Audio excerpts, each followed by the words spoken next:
influence behavior, decisions, emotion, attitudes. The blood's been shed in our communities, but we have to learn how to forgive. Like, how do you go through a process of releasing it? We haven't thoroughly looked at ways to prevent this act from happening. And the way we start by doing that is actually looking at gun violence as the disease that it is. I think we're missing a system. You know, when I was in the military, we had a 10-year plan. We were working on what was going to happen 10 years from now. A lot of people think that a lot of these programs and job opportunities are second chance opportunities, but that you can't say that for a person who's never had a first chance at all. We know that there's a such thing as human potential. It's real, and when people have opportunities and they have a network, they can sometimes uplift themselves. I believe we need resources being placed into community-based organizations, because community-based organizations typically get the first touch of the community. Believe it or not, once you involve them, then they feel a different way about protecting it and, you know, making sure it stay the way that they wanted to stay, because they tired too. I've always envisioned this quilt.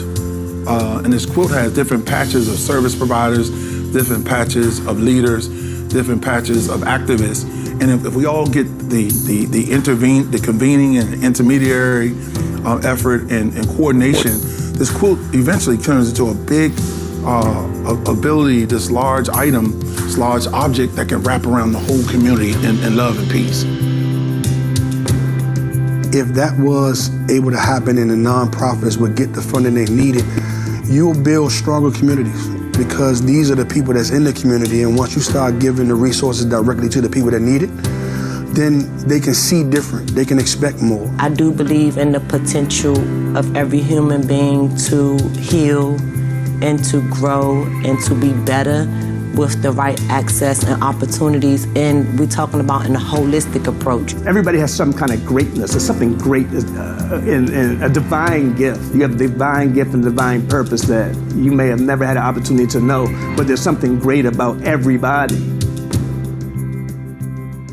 I believe that we can have peace in our communities, and my kids that I'm raising in the communities that I work in can go to events anywhere in the city and not have to worry about being shot and enjoy themselves in this beautiful city that we live in. It's impossible for you to say, I'm going to have these nice, beautiful schools, I'm gonna have these nice, beautiful cafes, I'm gonna have all of these sports arenas and everything, but the individuals that are in the houses, you took no time to actually develop them, to invest in what they're doing, where they're going, and make sure that investment is a direct reflection for what they value and what they need.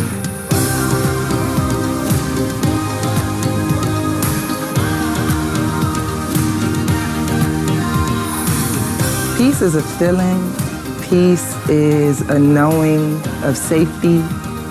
Peace is the opportunity to be yourself without judgment, without violence, without harm.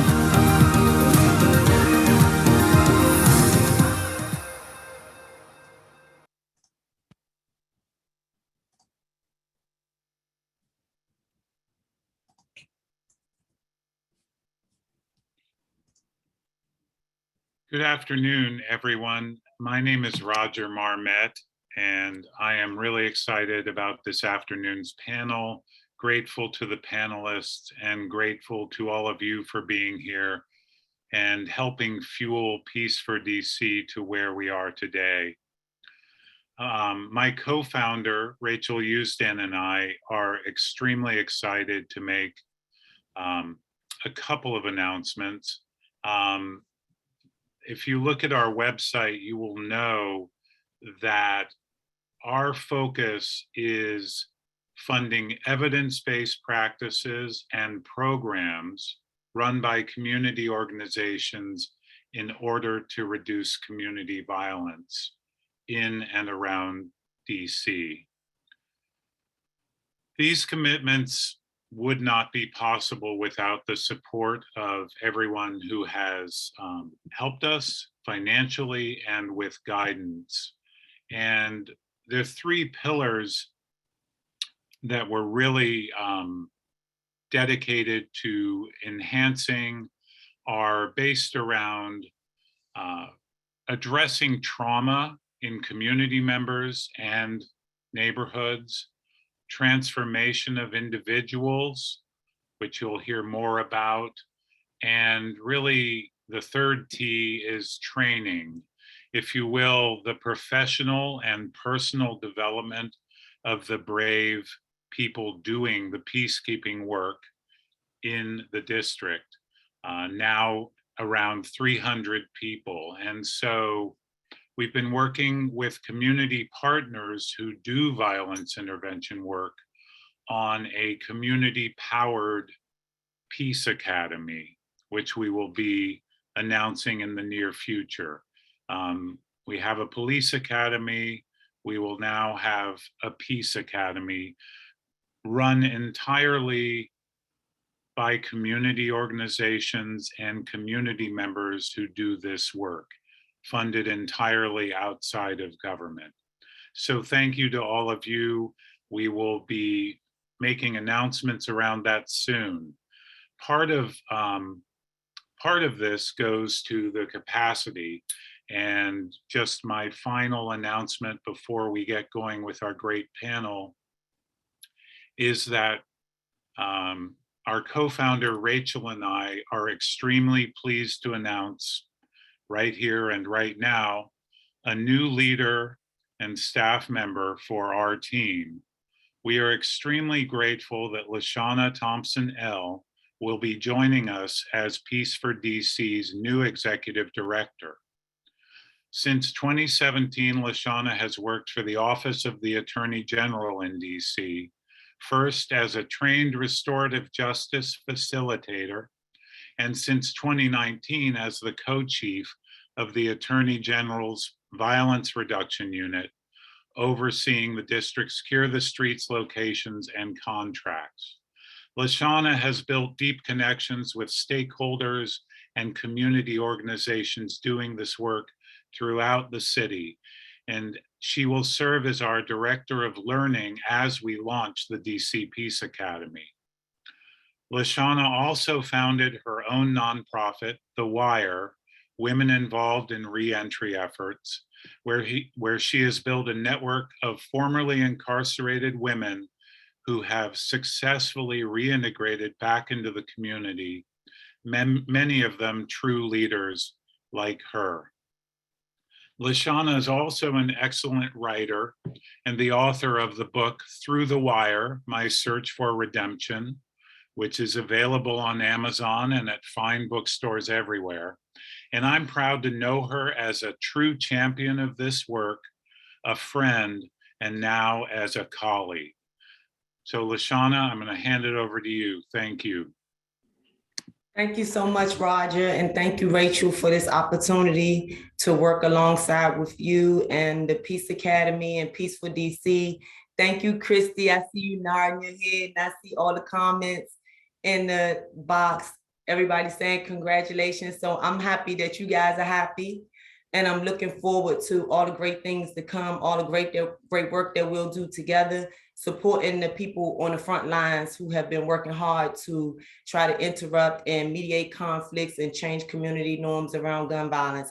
Thank you to everybody who joined us tonight. Super excited to hear this conversation. I have my notepad and I'm here prepared to take notes. I think that Rachel and Roger and I agree that we will continue to be led by the voices of the community. So again, looking forward to the conversation, and I hope we can keep the chat box going as well.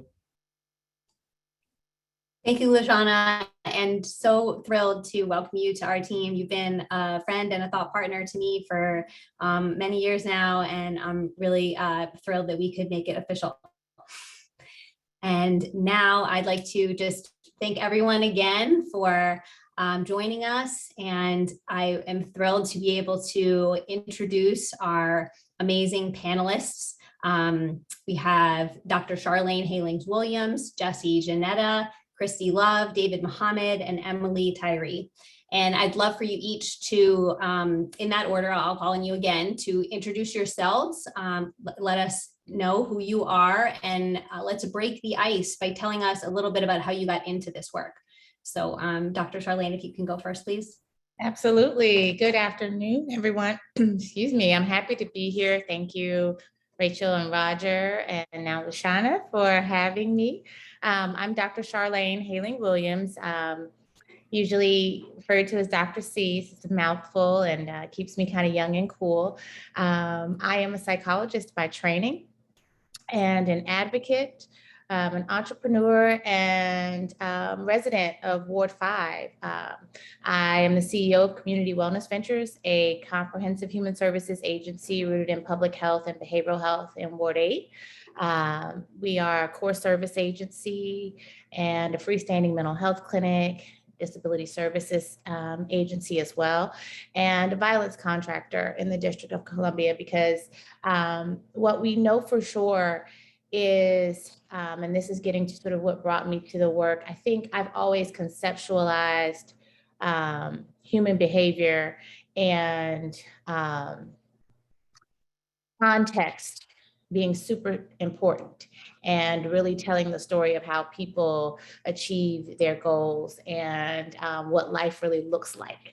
And so that means we can't separate race, we can't separate poverty, we can't separate just the human experience in its totality. So I began early looking at the school to prison pipeline. I mean, I was a teenager that early, and that was a long time ago.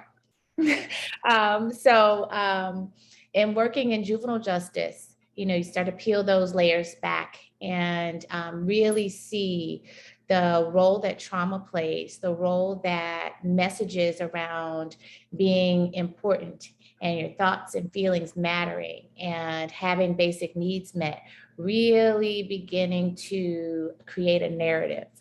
And there are elements of that narrative that we see play out throughout life, if not appropriately met, addressed, and really named so that we can change them. So that's who I am. I look forward to talking a bit more about the work, and that it's not just soft, and I don't actually see any clients anymore one-on-one, but it's really about systems transformation and the other parts of the trenches. Thank you, Dr. C. Jesse, can you go next, please? Sure.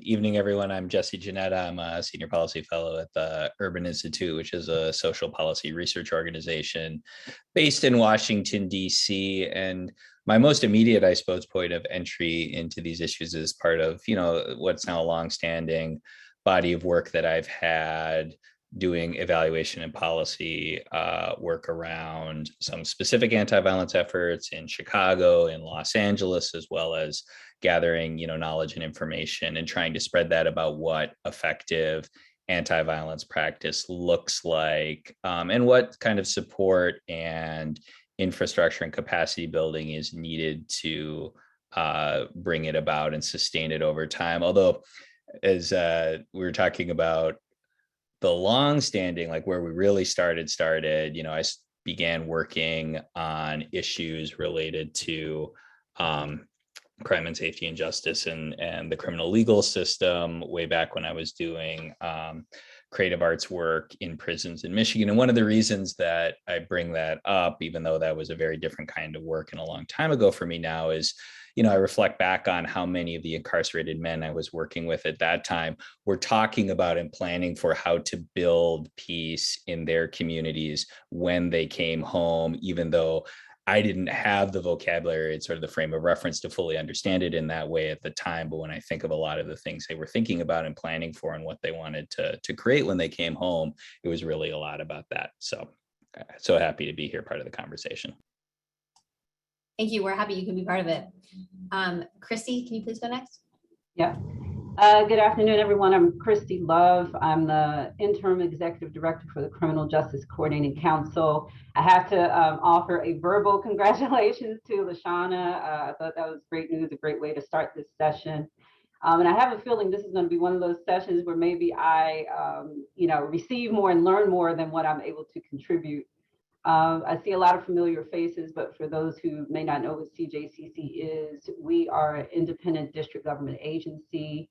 And our role really is to help coordinate the efforts of both the local and federal criminal justice agencies in the district. And so CJCC, we're an agency, but we also work on behalf of CJCC, which is a council. And that council consists of elected leaders as well as appointed leaders who are heads of various criminal justice and public safety agencies in the district.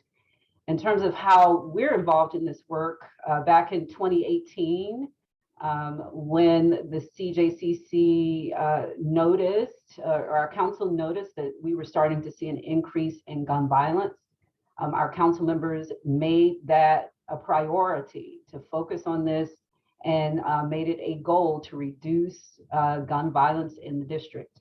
And so we were able to connect with David Muhammad and others who are doing this work just to try to bring information and analysis to our leaders so that they could take action.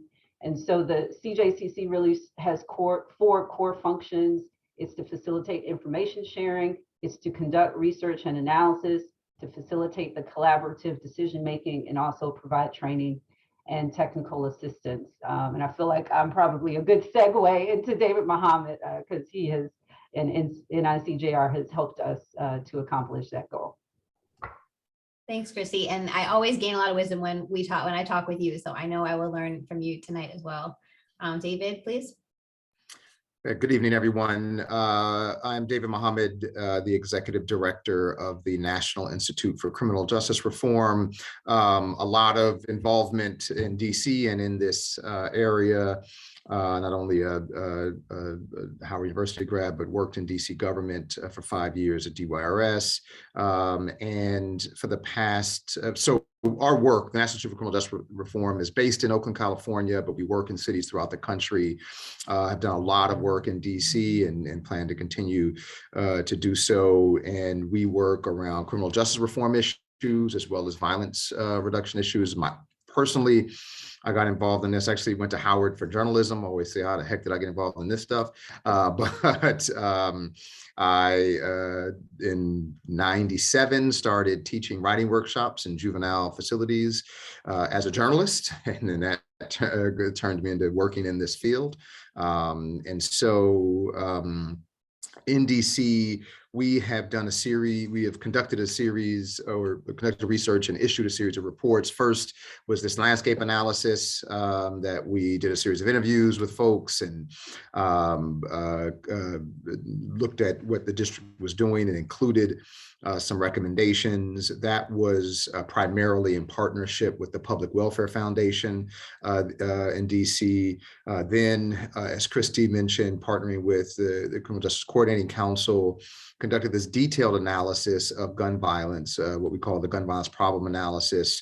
Very good cooperation from DC government and community stakeholders. Folks may have seen that. You never know what reports it seemed to be in every darn news agency that exists. But I don't know if it was a slow news week or something, but folks may have seen that report. We certainly can share it with anybody who hasn't, but we think the importance of that is really understanding the gun problem that folks have in the district. You know, for instance, I think there are a couple of headlines for the average person, right? I know a lot of folks attracted to these meetings might be very involved, so these things may not be headlines to you, but I think for the general public, that the average age of a homicide suspect was 28, was, I think, very surprising to people. The deep amount of criminal justice involvement that folks had previously, and a few other things that we can talk about. And then we're currently right at the end, and Kristy, you'd be happy to hear that I think we just put some of the final edits to this, like literally before getting onto this call, to the DC Strategic Gun Violence Reduction Plan. And this also is in partnership with the CJCC, a little bit of public welfare, but then also with the Office of Gun Violence Prevention in the district. Two other quick things. What we'll talk about tonight, and I think unveil tonight, Rachel, is in partnership with PCDC is an analysis of the cost of gun violence in the district. We have done these analyses in a few cities around the country, and took special care here in DC to try to calculate very conservatively the costs of gun violence, meaning the direct cost to taxpayers. I'll talk more about it later. And then the last thing I'll just say by way of introduction is we are also, NICJR is also helping to lead an initiative out of the White House, out of the Biden administration, called the Community Violence Intervention Collaborative. I had the honor and pleasure of being at the White House yesterday with the president and vice president, which was cool. The event itself, the content wasn't that great, but to be at the White House was cool. But Washington, DC is one of 16 cities in the initiative. And NICJR is the technical assistance coordinator around that. Looking forward to this discussion, getting into this a bit more, and thank you for having me. Thanks for being here, and we're excited to dig into more of that data in a few minutes. Last but not least, Emily Tiry, please. Hi, yes, I'm a senior research associate. I work with Jesse in the Justice Policy Center at the Urban Institute.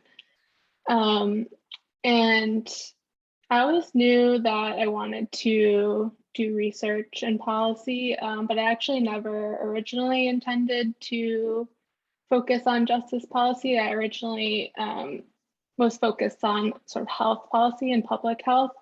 But as I sort of worked on projects and got more experience, I realized, and I think this is sort of a good preview of like the themes of interconnectedness that we'll get into later, is that all of these things are so interconnected. Like there's a lot of intersections between health, public health, and justice and violence. And so as a result of those sort of realizing those intersections, I ended up focusing more on justice policy issues. And I have been lucky to have been able to work on several sort of DC specific projects while at Urban, including a few focused specifically on gun violence. And I'm excited to be here and looking forward to the panel. Thanks, Emily. And you're right, I don't even say public safety without saying public health anymore. I feel like they're so interconnected and so many other things as well. So just so everyone knows, we have a series of questions to ask this panel, and if we have time, we'd love to include questions from the audience. So please, if you have any questions during the course of the event or comments that you'd like to make in the chat, you're most welcome. We do have lots of questions to get through, so I'll jump right in and circle back to you, David. And you've already mentioned the cost of gun violence report. We're really excited to have just received the finished report on the cost of gun violence that you did for DC, for Peace for DC on DC. And if you could just go into some of the details in that report, and Roger will share it in the chat, that'd be great. Just again, as some background, so one of the many pieces of kind of research and data collection that the National Institute for Criminal Justice Reform does, in addition to the direct work we do to try to implement effective gun violence reduction strategies, is an analysis of costs to local government and state government of gun violence, and trying to quantify, as I said earlier, kind of in a conservative way, the direct costs, that we can point to specifically and we can document specifically. And there are a tremendous amount of indirect costs that, as we say in the report, we're not calculating here somewhat deliberately, because as you'll see, $1.5 million per homicide for the district is already an extraordinary amount, and an amount that really can't be argued with other than the other way, right? You could argue a lot that it's probably closer to 3 million, right? And so, and some people would say there's arguments to be made of $10 million of homicide when you, over the life of somebody who is either deceased and or in prison for 25 years of life, the lost production costs. And so what we did, and I'll share just very quickly, is this report, and again, really want to appreciate Roger and Rachel and Peace for DC for the push and support to do this. And the push to get it done by today, which we appreciate. And really, again, the narrative just talks about DC and talks about this work and looking at when you think about when a shooting occurs, there's the crime scene itself, there's a hospitalization and often a rehabilitation, there's the criminal justice system involvement, there's the incarceration when, DC has some of the highest clearance rates of any place in the country. So I think in 2020, there was a 70% clearance rate, and that means the solve rate for homicide cases. And so the vast majority of people, despite some current rhetoric going around, do end up being arrested and incarcerated for these. There is victim support money that often is paid for out of government dollars. And then there is what we took as the very documentable lost tax revenue, although there's much larger amounts that we could for on the indirect. And looking at each of those costs, and we broke it down per cost, again, as we'll show in a minute, each of which has a very documentable source. Looking at all of these costs, that a homicide has a $1.53 million per incident. And that is when there is one suspect and one victim. As we know, often there are multiple suspects and sometimes multiple victims. And an injury shooting is just shy of $1 million, or more than $750,000 of $1 million at $783,000 per incident, right? And we have, as we know, a significant increase in homicides as well as injury shootings, that the total cost to the district is in the multiple millions. Not only is this good information, and then the last page is you can look up these sources. This is again why the numbers are relatively conservative, because we only want to use numbers that have these documentable sources. And so where that being said, we think it is very credible and good to understand the larger costs, right? I think we'll hear a bit more about that later, that it is more that we're paying as a society, particularly over the course of the life of the individuals involved, based on these incidents. And the big point here is, therefore, we should be able to fund prevention and intervention efforts that if you look at a per incident, and the district getting over 200 homicides per year, right? So $350 million that it's expending in government resources, and nowhere close to that amount in funding specific. And even though I think the district is to be commended for the significant amount of American Rescue Plan dollars being dedicated to this and standing up new offices focused on this, I think the district should really be commended. That being said, there's a lot of argument to be made that much more investment could go into effective community-based violence intervention efforts. And not only will those efforts bring back a return of investment primarily about saving lives, and that really is what it should be about. But some people, unfortunately, may not be moved by that. But it brings about an actual return of investment in dollars as well.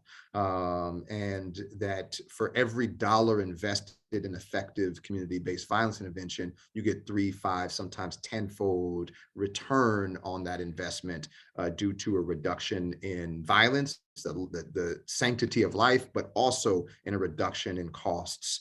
And what we need to do, and we will see a reduced violence based upon some of the great work the people on this Zoom are doing. When we see that reduction in violence, we should see greater investment into you, right? And that's what Peace DC is about, and that is what we strongly urge as well. So I'll pause there. I'll resist going deeper and deeper into this because I know we want to get into other parts of this discussion. But as you said, this will be available, I believe, both on Peace DC's website as well as on our website as well. And we'll talk more about that soon. Thank you, David. It's really just stark seeing those numbers, and you never really think about all the different aspects that go into that cost. And like you said, it's important to understand where there's the economic costs, and then there's the immeasurable cost to life, and in between there's the cost to society. And so they're all important. Obviously the loss of life is what we want to save and focus on the most, but I think it's important to understand these other measures. And segueing to Jesse. Let me just say, Rachel, I'm sorry. I said this in the chat, but folks know. Roger, thank you for putting the PDF in there, which is great. And then we also just added the link, and appreciate that there's Tara and others on my team on this call who made that happen right before this call to put it up on our website. So you'll see the link to the report in the chat. And we will add it to our website as well soon. So Jesse, Urban Institute is very well regarded for research on many topics, and you have been working on a report also commissioned by Peace for DC, focused on some of the more indirect costs of gun violence in DC.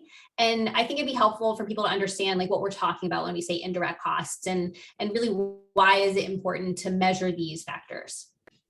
Sure, and the term that we've been trying to use is community level impacts, to give a sense of how it complements what David and Nick Jr. have done. And also to be clear and set expectations for when you see this, a lot of this effort has been going into the existing research and trying to synthesize what we know about community level impacts. It's not a slightly different, it's a pretty different exercise from what Nick Jr. has done. But to lay out what we mean by community level impacts, we know, and I was really struck for folks who came in and saw the video at the beginning, how many of the people, when they were talking about gun violence in DC, were naming these community level impacts, the way that trauma shows up not only in the people who have been shot or have immediately had someone, in their lives perhaps, but at a community level, when gun violence is occurring in the community, lots of people experience secondary trauma, and it has these effects that show up at the level of the entire community.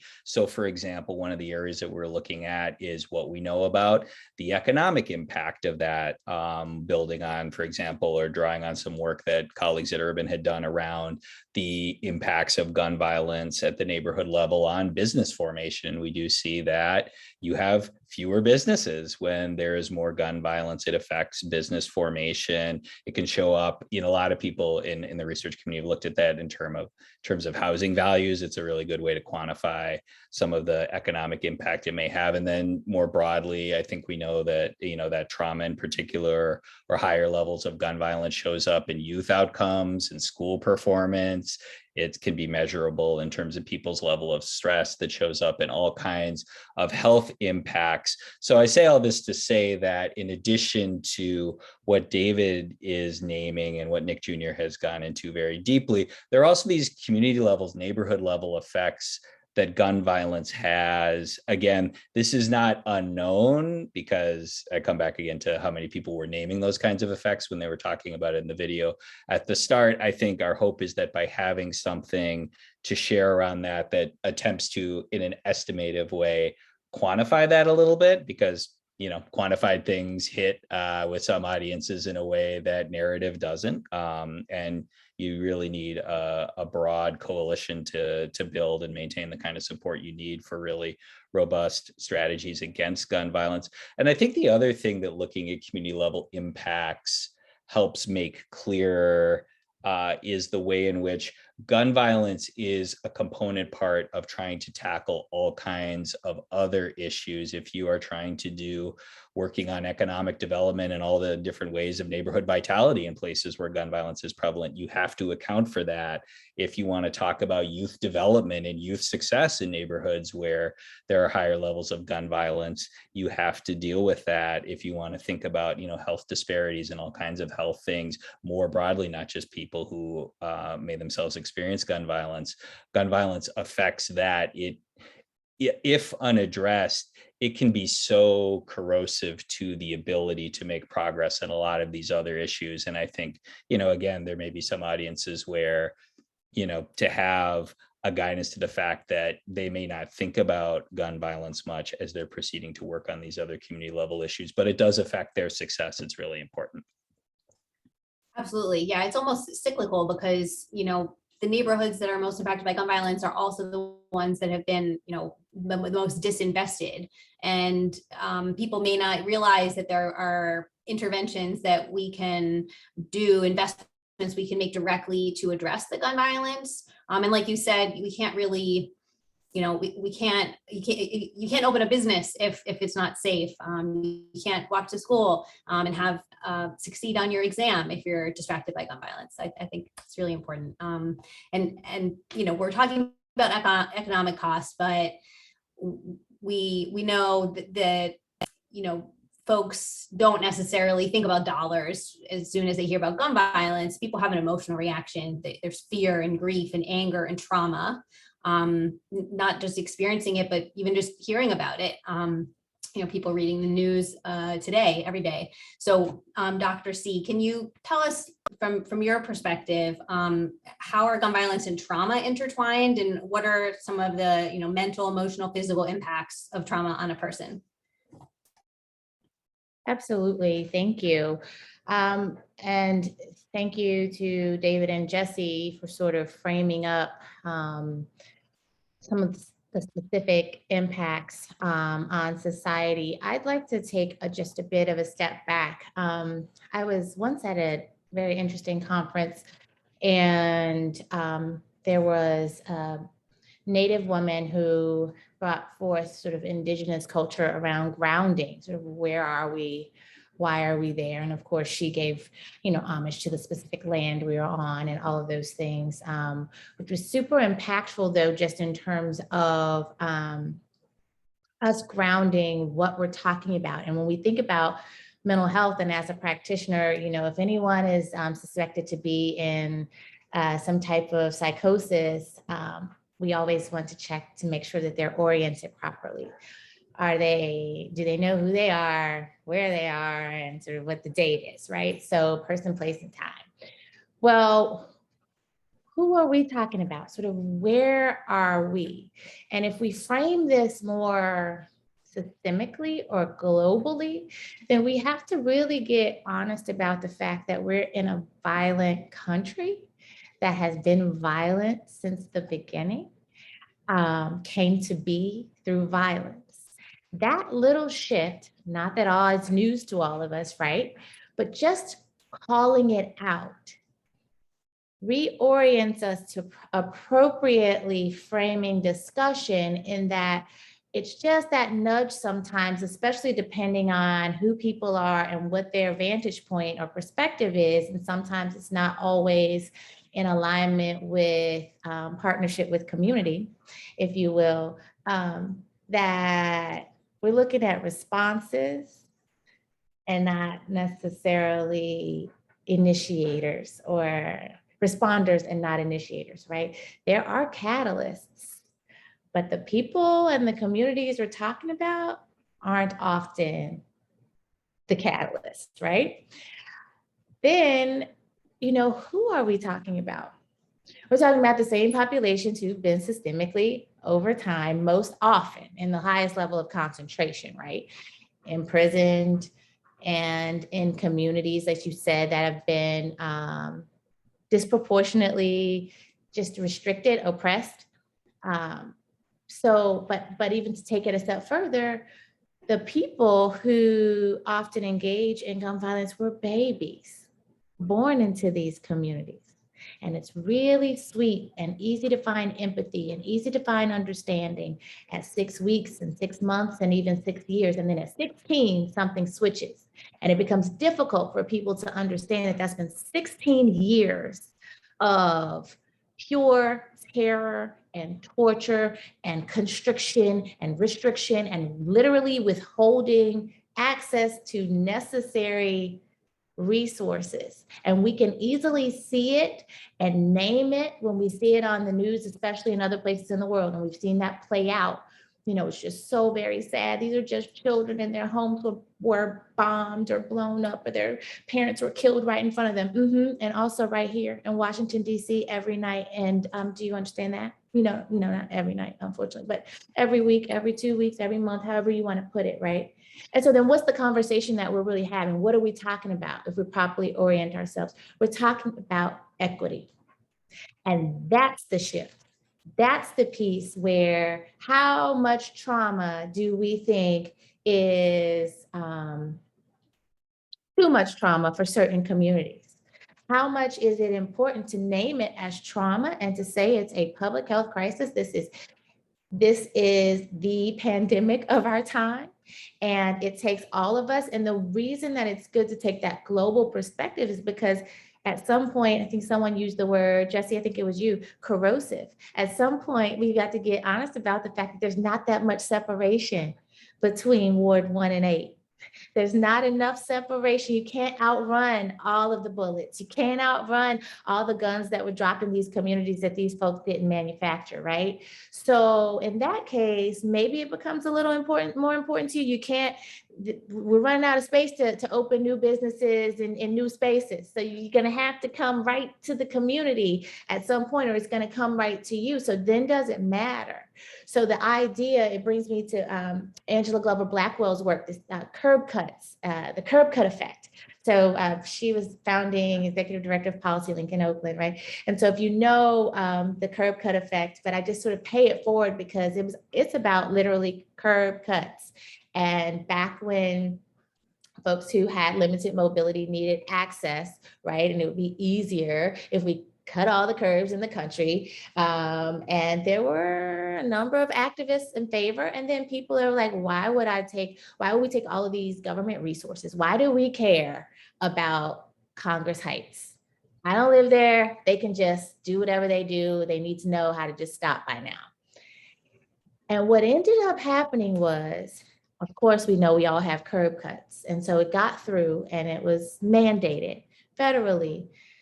And the moms with the strollers and the skaters and the cyclists and the delivery folks, the couriers, the people traveling with luggage, we all use curb cuts, and it made the country better and more accessible for all. Well, let's think about that when it comes to trauma. It is all encompassing. It affects all of us. We're all going to encounter, if we haven't already, some level of trauma. But this level of complex, compound, vicarious, secondary, all at once trauma is a recipe for exactly what we're seeing. It's the intended outcome. Nothing else can come of it. No one gets broken and says, I'm fixed. You break a glass on the floor, it's going to be in a million little pieces, and you can glue it and you can say, but they had a violence interrupter. And that's what often happens too in this conversation. Well, it's trauma-informed care, and isn't that enough? How many healing circles are we going to have? Well, how many pieces of the glass are broken? And how does it look when you put it back together? And does it stay fully together? And so when you think about, there's another good text specifically around trauma, the body keeps the score. It's at the very most fibrous level. It manifests as illness. It manifests as different functioning neurologically. The synapses are firing altogether differently.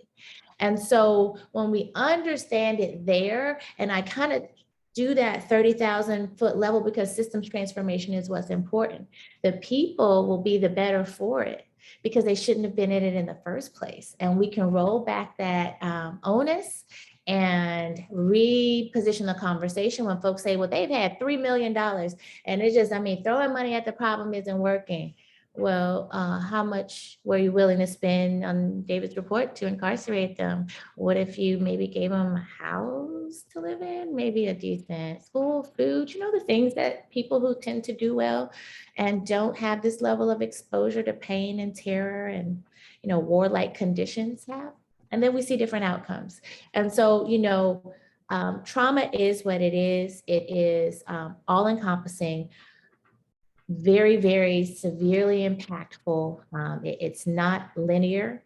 It moves like this. It's the same way. The thing I can liken it to is most closely, which I think will make sense for all of us, is like grief. You can understand, you know, I was doing okay and then something. And it's also like the number of resources that you have. You know, if I have, you know, 10 cards and I was doing fine, I have, you know, everything I need, enough resources to get through the week, the day, the year. And then you start taking them and taking them and taking them. So now I'm not fully resourced. I'm not stable. I'm not standing fully rooted and strongly sort of planted. So then anything can knock me over. I can go for anything, I can do anything. And I think all of us, when we think about this as humanity, can understand that, you know, we all have those days where it's like, you know, not today. I've already had a flat tire, water pipe broke in my house. Anybody can get it today, you know? Okay, so imagine, you know, when you talk to the real, like the population, and we take away the shackles and we take away the stigma and all the things that folks say they don't want to engage in behavioral health. They do. They don't want to engage in judgment. They don't want to engage in bad services. They don't want to engage in folks who aren't culturally competent and specific. They don't have time to explain to us the difference between, you know, Simple City and Sursum Quarter. That's our responsibility. Be a student of our own community, understand the nuances, right? But once you get to it, I haven't found one person who's perpetrator of gun violence who hasn't been able to name, you know, when you say, well, how many people have you ever lost? I used to ask this question, have you ever seen a dead body or witnessed gun violence? How many, have you lost anyone to violence? And so then they say, you mean this week? How many? Are you asking how many or if it ever happened? Are you serious? I lost count. It was my best friend. It was my brother. It was my dad. My sister. Right across the street from here, my sister was shot in the head. And then down the street, my brother.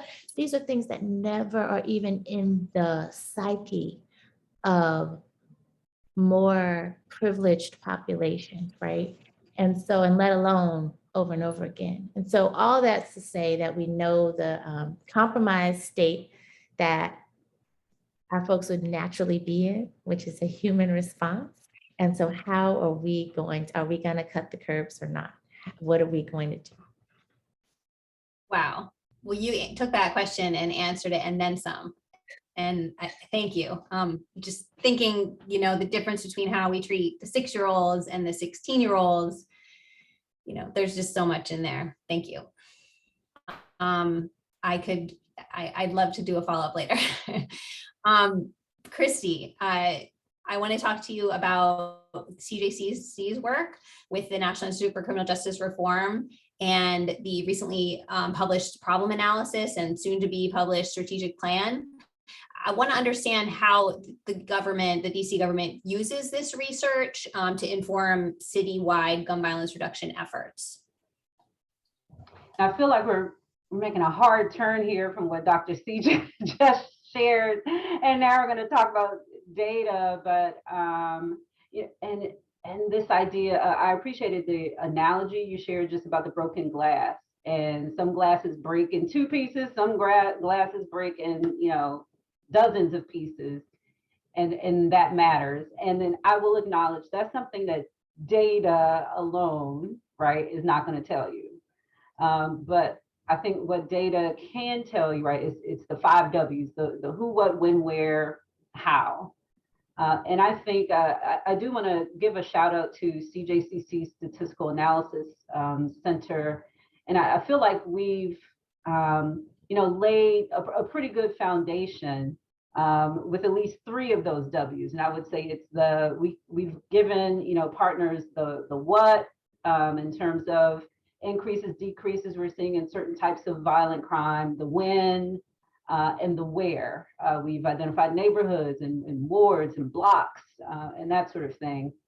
And even we have risk terrain modeling, which even tells you certain place types that are likely to be attractors of crime.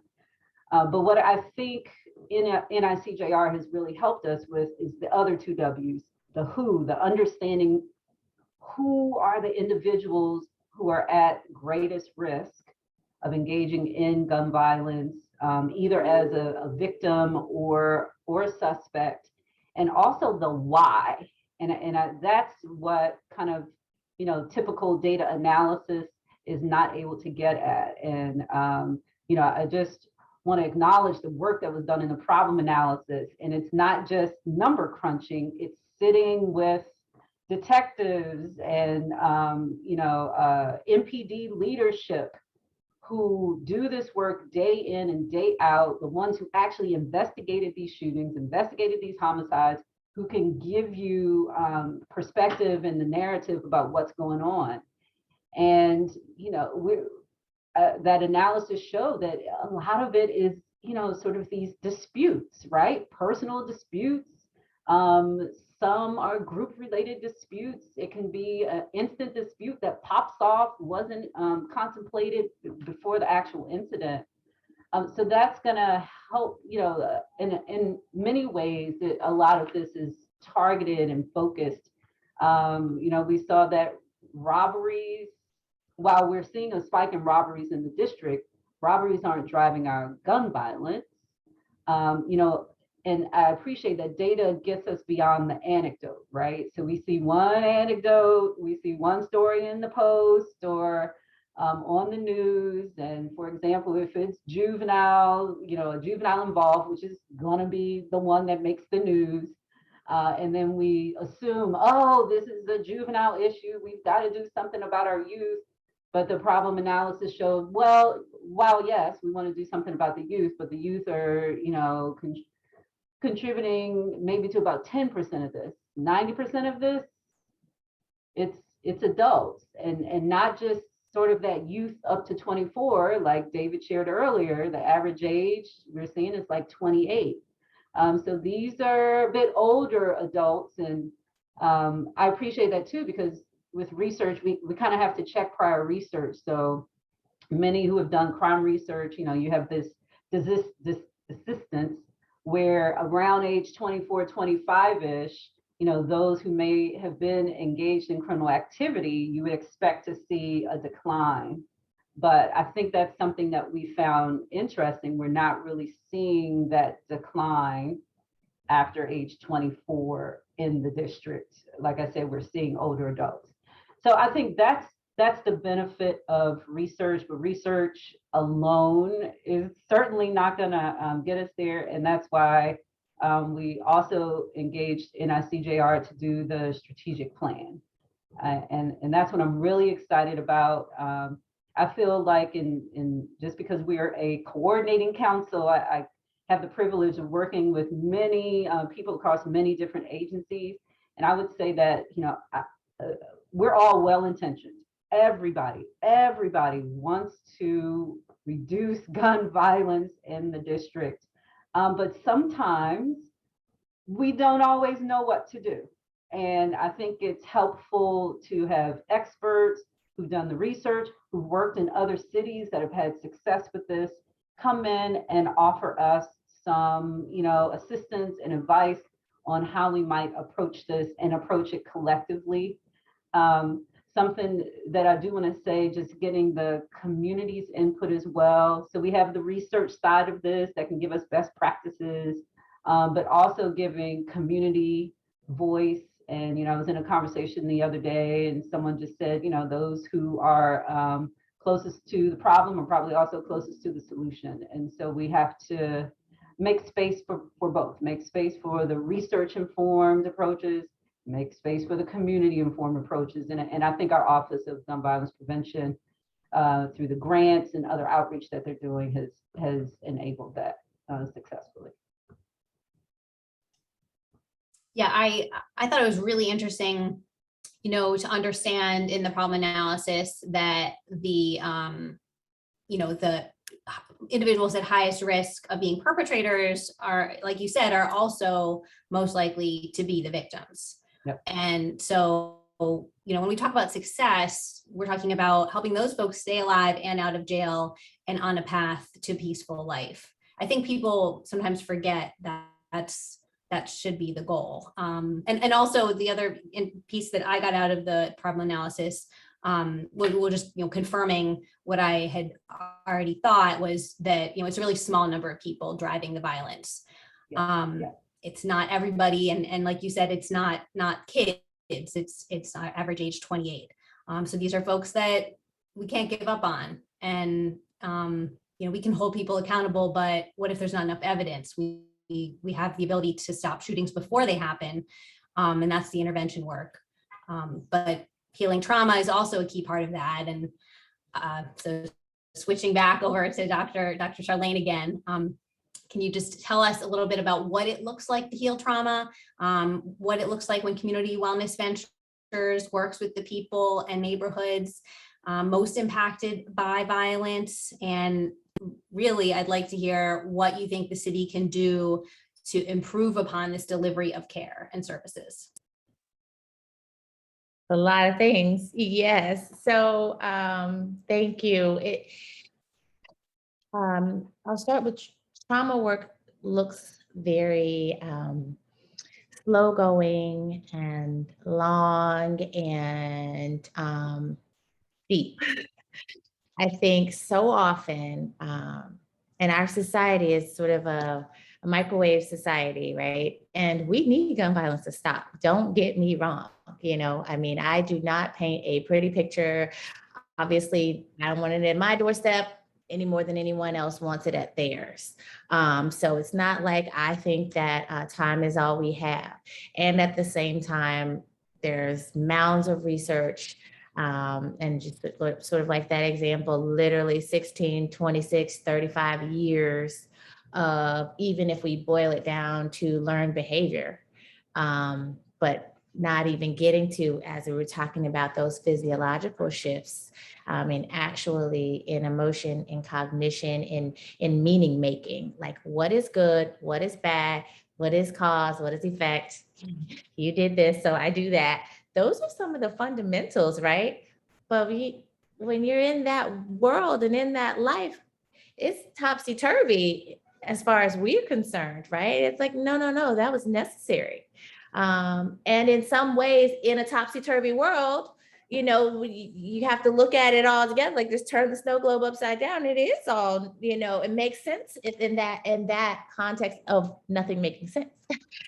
So that being said, you know, it looks like true partnership, true innovation, and very sort of slowly chipping away at both what's happening sort of from a psychological perspective and behavioral perspective, but also it's most effective, and this is what brings us to Community Wellness Ventures, when paired with some solutions, with some teeth, with some action.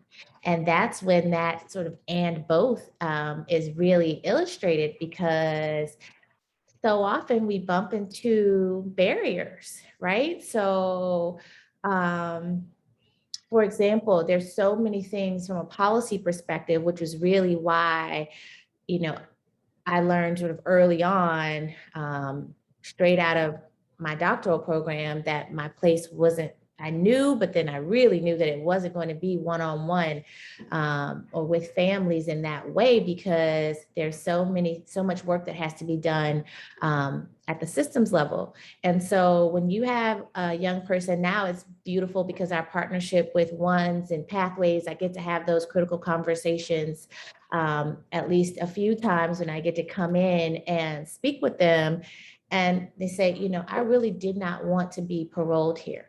The only place I could go was Lincoln Heights. The only thing for me in Lincoln Heights is danger. I fear for my life every day coming here. I beg them to let me go stay with my aunt in wherever. But the policy is, the law states, go back into the belly of the beast and whatever happens, happens. And, you know, I'm not even going to get into whether or not the intentions are good behind those things, but it's just not working. You know, when a 25-year-old can say that to you, who's been incarcerated since he was a kid, basically, and in and out of placement before that, and you know, it makes all the sense in the world. And those types of things happen all the time when they say, I'm a man without children. I'm not a priority for a housing voucher, but if I don't go out and do anything illegal, then I don't make enough money to pay for rent anywhere in this region. And it keeps on rolling. And you're like, once again, very rational and very true. And so the things that we can do, or that we make sure to do, is sort of continue to advocate, but also find the other alternatives for sort of resources and benefits alignment, and infusing hope and partnership with all of the other CBOs doing the great work. And that's a really relevant point, because I think I saw some conversation in the chat. There's expertise at every single level, and there's not enough humility and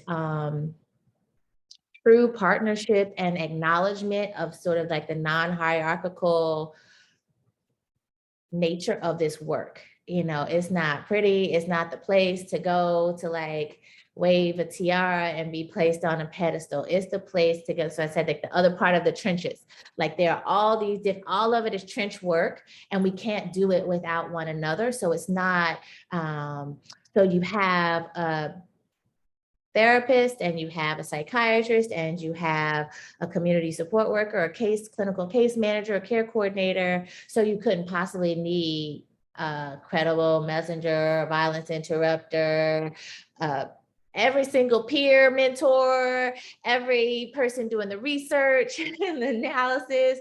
It's going to take all of that and then some. But at CWV, we attempt to integrate all those things and do place-based work in ways that people haven't historically done as much in the DC public health, sort of behavioral health system. So a lot of it happening as just like CBOs, which is great, but then there are all of those limits. So we thought, what if, you know, we become a Medicaid, Medicare serving agency in partnership with labs and primary care and all the things, so that they could have this service at a minimum for life. You know, whatever they need, they have a clinical home, and sort of there's no wrong door that thinks this way and partners with their VIs and can go, you know, to their probation officer, and really is willing to go to 37th and Woodland and all of these places. If that's what's required and that's where you are, then we can be there too. So that has looked like us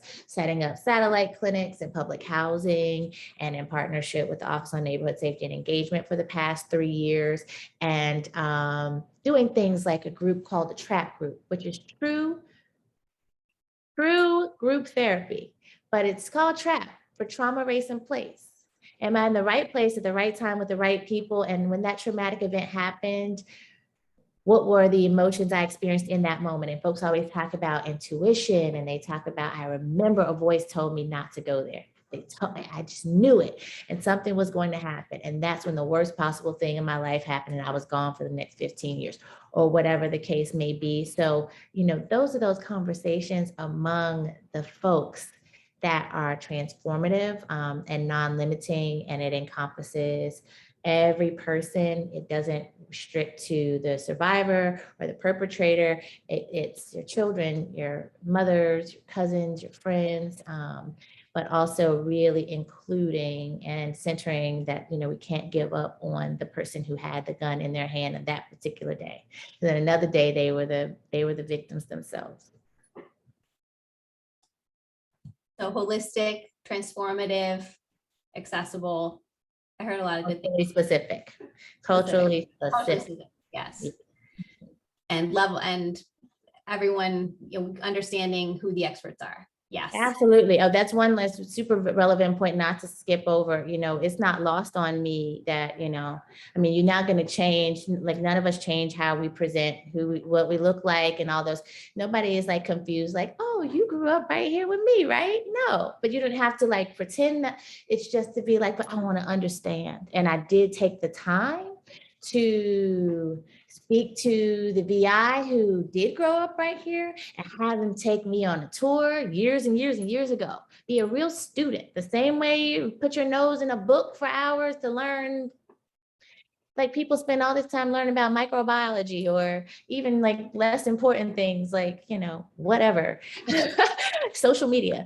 But, when it comes to something like the human experience in this way, it doesn't really matter because it's all the same.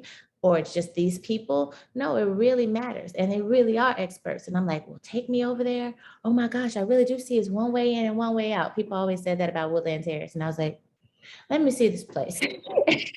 I need to understand. And it really shifts and gives you access to the population in a way where they're like, oh, you finally show up differently. Your team shows up differently. You really understand the importance of our stories and aren't just here to get something and go. The last thing I'll say, I thought that was my last thing. You said, what do we need? And I tell every chance I get, we need runway. Nobody has all the answers. The challenges are so multifaceted and layered that this concept of, give a CBO $5 and be like, do it tomorrow. And I think, Rachel, you and I were talking about this and like, well, what came of it? Because nothing happened.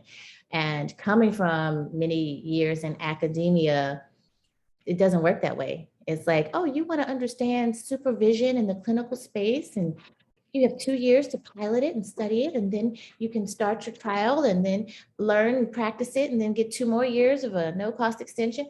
And so it's wholly different and starts to ask, beg those equity questions again.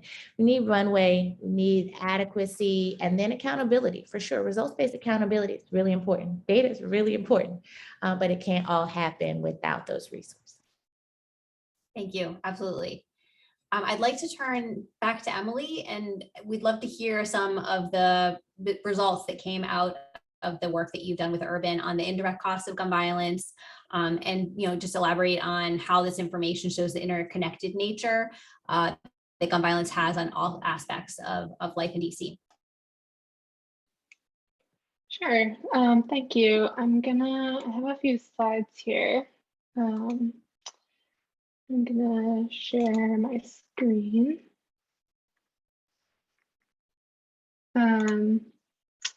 And might go through a little quickly for the sake of time, but we'll have a short fact sheet that's coming out tomorrow or the next day that will have all of these numbers in it so that you can refer back to if you'd like. And I think we are hoping to send out a follow-up email with the link to that to all the attendees later when it comes out.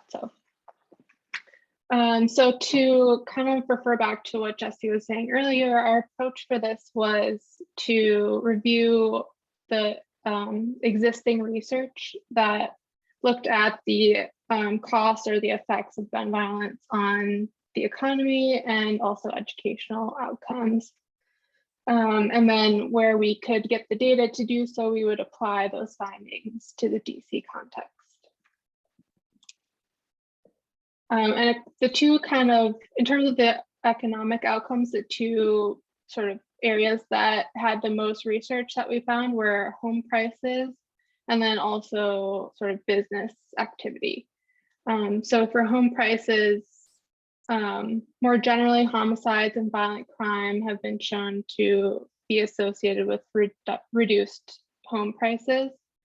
And also more specifically with gun violence, surges in gun violence can slow home appreciation as well. In terms of how that looks in DC, so the median home price in DC is almost $600,000.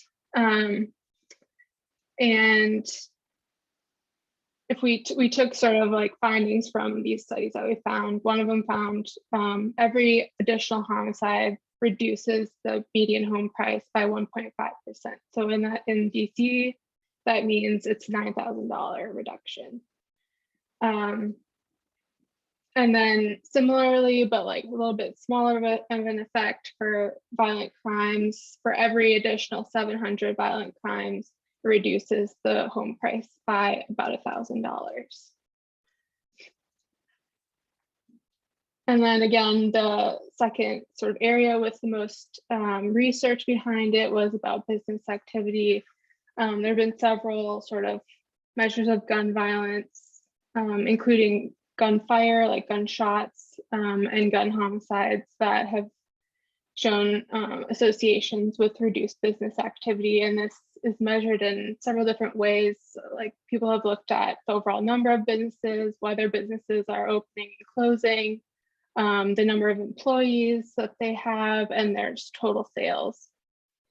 And what we were able to look at in DC was sort of the number of retail and service businesses. So the baseline number is about 29,000.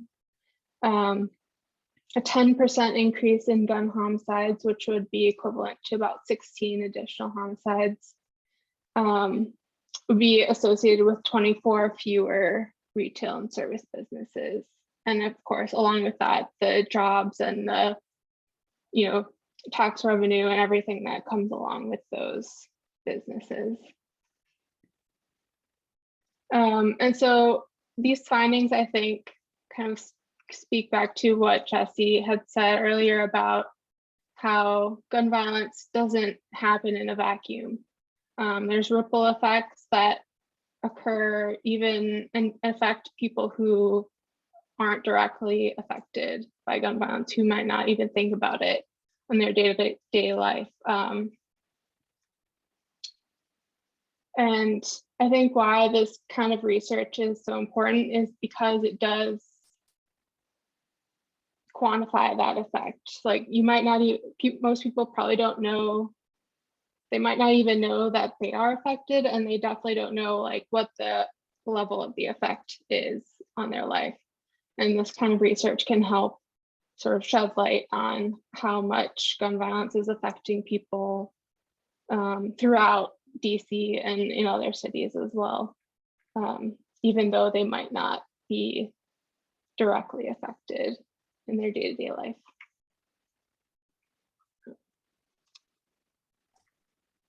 Thank you. It's really incredible. I'm excited to read the full report when it's ready.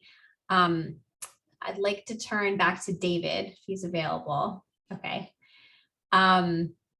So with all the research you've done in the city recently, what would you do if you had $10 million for intervention, for violence intervention?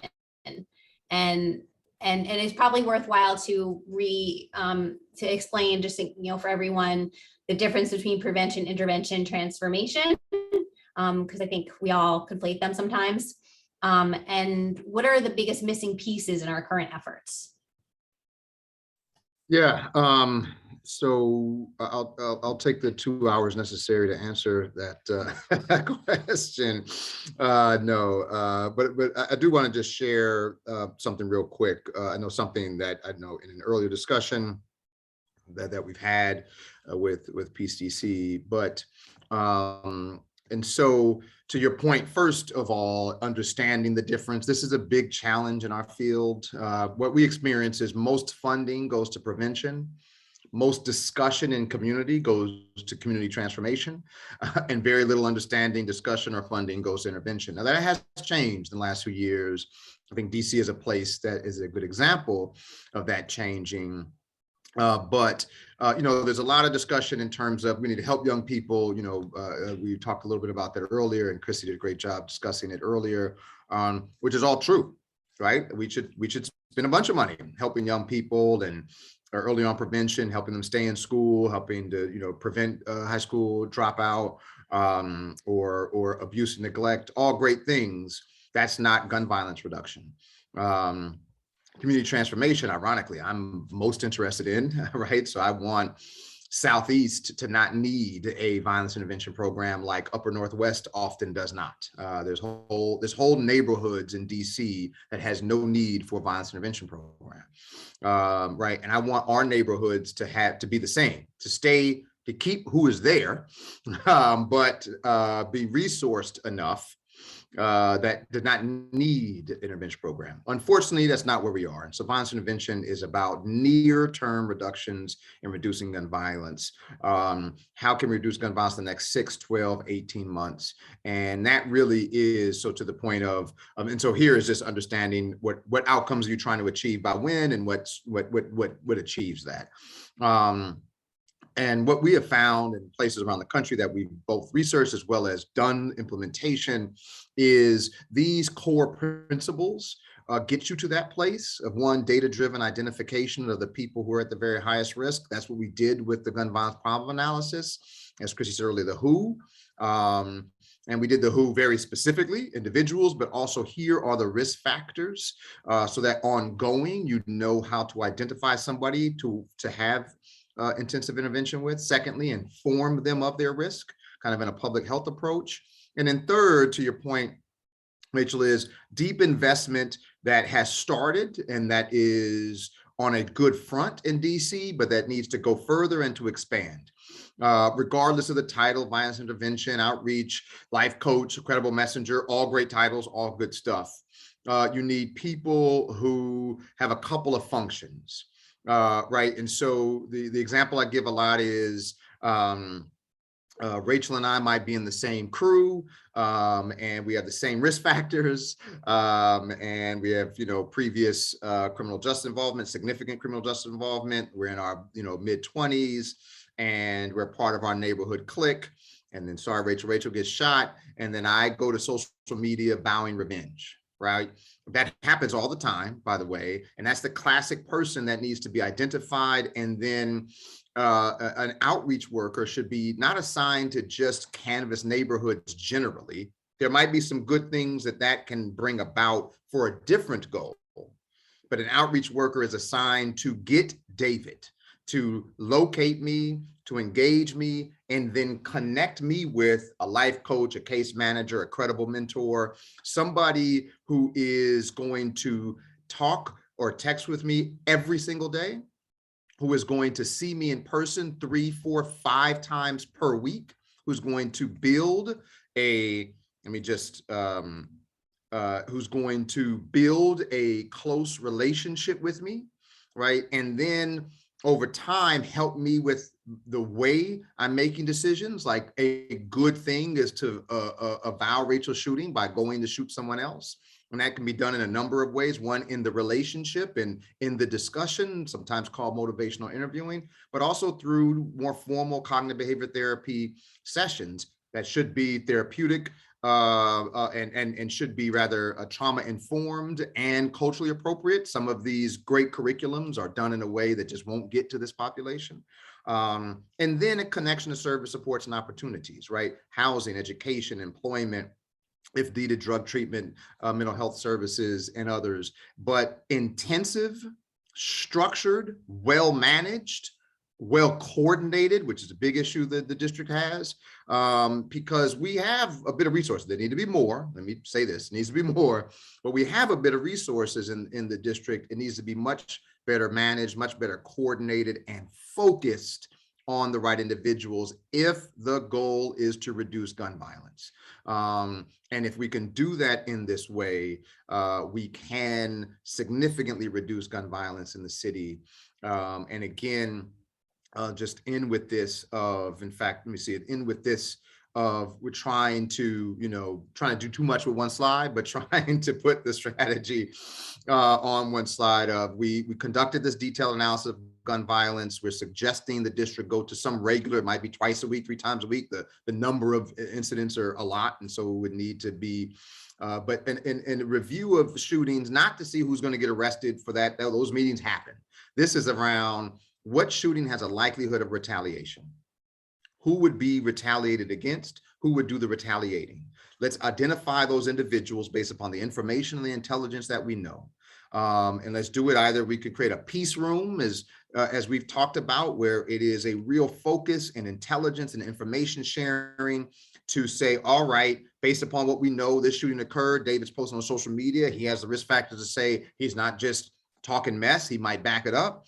Let's focus on him. And those type of incidents happen every day. Coordinate with all of the various players, all the ones, contractors, and Cure the Streets, and roving leaders, and all of the other pieces, the incredible resource, all of the DYRS contractors, and all of those folks who are doing extraordinarily work. Let's bring people together to focus on the individuals. The other thing I'll just say, and sorry, Rachel, for the longer, is Roger started off by saying we're up to something like 300 people who are doing different versions of violence intervention. I guarantee you, I'll bet all that I have, the $5 that I have to my name, that if we put all those people in a room together, and we went through every shooting that happened over the past 7 days and all the people connected to them, I bet you people in that room, probably several of them, know the folks that we're trying to get to, right? If we have that level of coordination of information sharing, focus, intentionality, and intensity, we could significantly reduce the gun violence problem in DC. So I'll stop there and resist going on for another hour. I feel like we could stop there. I also have a million other questions I'd like to ask everyone, and I wish we had more time. I wanted, and I'm sorry we don't have more time to ask you all the questions because I would love to follow up more. I want to end with you, Jesse, with one more question, just feeding off of some of the conversation in the chat. And I'm excited the chat is now heating up and things are about to end. But you know, you from a research perspective, what do you think is the, you know, we focus on the guns, but are the guns really the problem, or is it the trauma? And this, it's a cycle really, but how do you answer that? So, I mean, I guess the first thought I have is that when you think about how complex the factors are that lead to gun violence, when you're talking about the problem, like what is the thing that is there? I mean, you know, again, to pull back from thinking about this is a public health approach, when you have complex problems with a lot of contributors to it, there's a lot of yes and. You know, the gun supply is a real challenge. I mean, these are, you know, lethal tools, and the more prevalent they are, the more likely, you know, any given situation could rise to lethal, you know, situations. Like, that's a problem. But so is trauma, and so is these histories. And this is, I think, where the strategic plan is really critical. And I saw people had mentioned, you know, intervening around families and, you know, those systems. I mean, you can mobilize all of these things. And I think there's a place for all of this. I mean, a lot of ways, taking gun violence with the seriousness it deserves requires doing a lot of different things. Whenever you've got a complex problem and people are talking about, well, this is the thing we have to do. If you're only doing one thing, that's not going to be commensurate to what you have. I also think it's where it ties back to, you know, this question of how much social cost is there, because that helps make the case for building the infrastructure to tackle the issues that cause gun violence in multiple ways. That takes a lot of investment. Part of the case you can make of the investment is that the costs of not doing so or being less effective than you could be are really high. And I also think that there's a timeline thing too. I mean, there are some things you could do about gun violence very immediately to try and prevent, you know, Dave was talking about retaliation. That's about the gun violence that might happen tomorrow or in the next couple of days. And that needs to be a part of it. But part of the prevention work and getting at the intergenerational nature of this is you also want to do the peace seeding stuff that's dealing with some of these more structural factors. And if you do that work well, it may not bear fruit really in violence levels. It may take years, you know, a lot of that can be about, you know, working with the next generation, but that's got a level too. So I know that can feel like a little bit of a cheat, but I think that this is why we want to talk about the cost of these things, because that's part of the case for like the level of investment that is really going to be necessary to comprehensively and in a sustained way, you know, reduce that violence and create lasting peace. Yeah, absolutely. Thank you. And it was unfair to give you a simple question or to frame it as a simple question because it's very complex, and you touched on all the things. And thank you to everybody, all the panelists, so much wisdom. And we will follow up with email with more links so everyone can learn more. I feel like, gun violence is such a complex problem, and people's emotions get in the way. They are scared and angry and overwhelmed by this complicated problem. And anytime I have a complicated problem, it's always helpful for me to break it down into little pieces and understand it. So I feel like this conversation, all of this knowledge is really helpful in breaking it down so we can understand what the data shows us, how we can build a plan, how it's not too complicated. It is solvable. And it's just about putting the pieces together and giving it the investment that is needed and building up those systems. Our community violence intervention system is, these brave peacemakers, the foundation of this work. We need to give them the tools and capacity building and skills that they need to build up. And so that is my final thought for the night.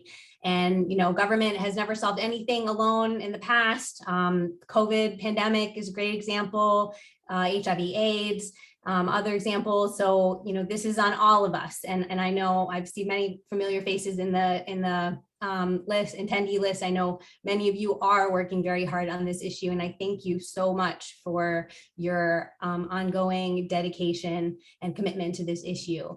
And so I hope that we can all continue to work together, and we want to build a coordinated philanthropic strategy to bring more investment into this work, into this community violence intervention work.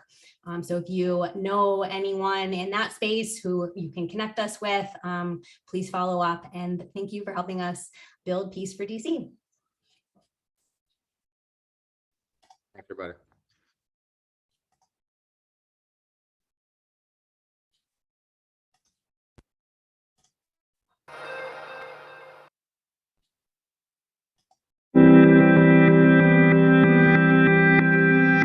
I did some time in the military, and when I came home, I realized the streets of DC was worse than the war zone. We're dealing with shattered communities, not just broken communities, but shattered communities.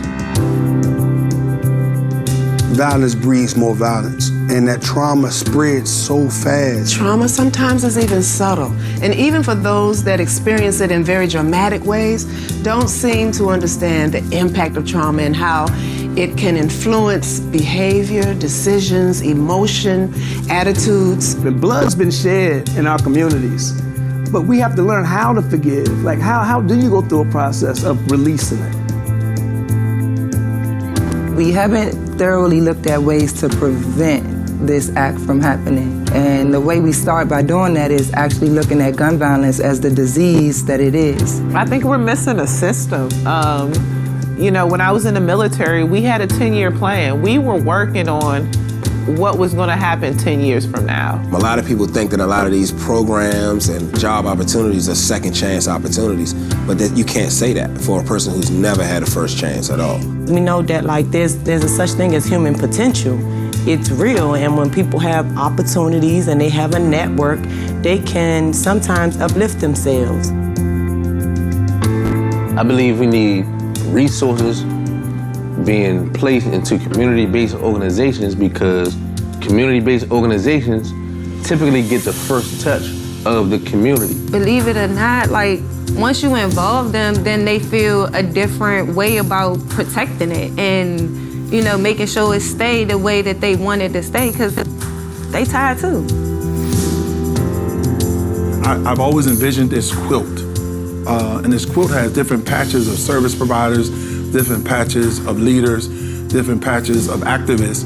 And if we all get the convening and intermediary effort and coordination, this quilt eventually turns into a big ability, this large item, this large object that can wrap around the whole community in love and peace.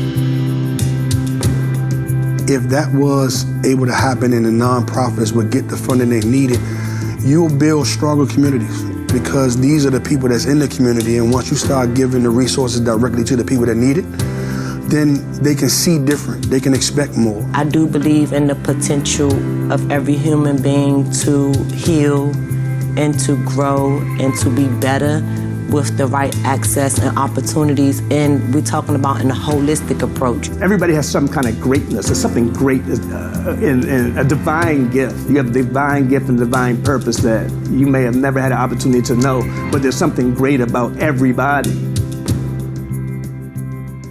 I believe that we can have peace in our communities. And my kids that I'm raising in the communities that I work in can go to events anywhere in the city and not have to worry about being shot and enjoy themselves in this beautiful city that we live in. It's impossible for you to say, I'm going to have these nice, beautiful schools, I'm gonna have these nice, beautiful cafes, I'm gonna have all of these sports arenas and everything, but the individuals that are in the houses, you took no time to actually develop them, to invest in what they're doing, where they're going, and make sure that investment is a direct reflection for what they value and what they need.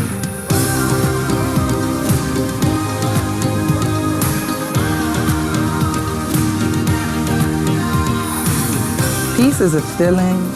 Peace is a knowing of safety. Peace is the opportunity to be yourself without judgment, without violence, without harm.